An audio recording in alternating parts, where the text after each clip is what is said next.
So I'm reading this article that just came out that says that Gen Z, which is about 50% of the buying public right now for real estate, and the 10 markets where they actually can buy are all these cities like in the Midwest. It's Des Moines, Iowa, it's Omaha, Nebraska, Youngstown, Ohio, Dayton, Ohio, Grand Rapids. Are you seeing people leave the state? I have seen a few people move like down south, but the people that have stayed, what I've noticed is that they're not really buying their hometowns. And renting. They're like going, yeah, they're mostly renting, or if they are buying, they're going like in the outer skirts of their hometowns.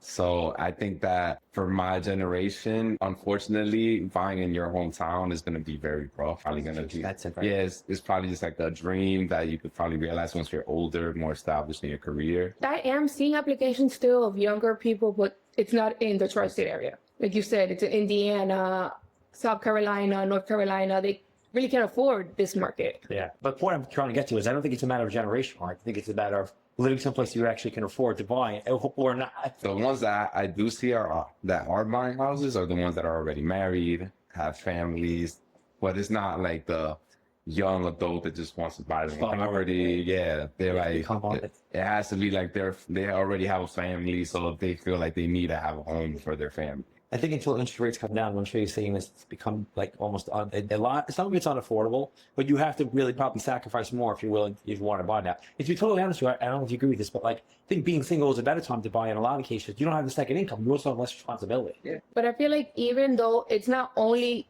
to your point where you say married people, but even that I feel are in this area, people are not qualifying. I'm seeing applications with 3 or 4 borrowers because they can't afford to purchase just with their But that's a good significant. point. People are making more sacrifices to buy the house. Yeah. Maybe that's the answer. Like, Mhm. I'm willing to go in with more people, bring more family members in, whatever I have to do to buy a house. Because what I do know from history is that eventually interest rates will come down, whether it's 12 months, 18 months, 24 months, whatever it is.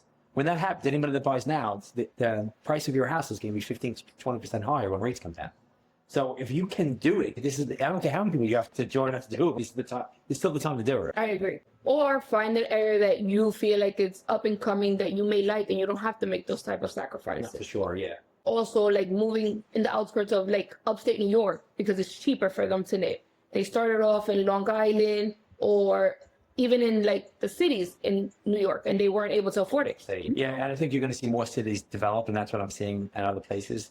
Albany being one of them, but Rochester, Buffalo, and Syracuse, that in New York, the states that are developing outside of where we are now, because there's still downtowns, there's still cities, there's a social life, and people are willing to move someplace else to have what they want. Yeah, and I tell people, if you find an up and coming city, just move. Because look at Florida. Florida, people moved from here to move to Florida because it was a cheaper place to live. Now it's the same. Yeah, you're right. And now it's down market in a lot of places too. Lower taxes and lower income tax is more important than housing prices, in my opinion. But I guess we'll see what happens with that. I agree.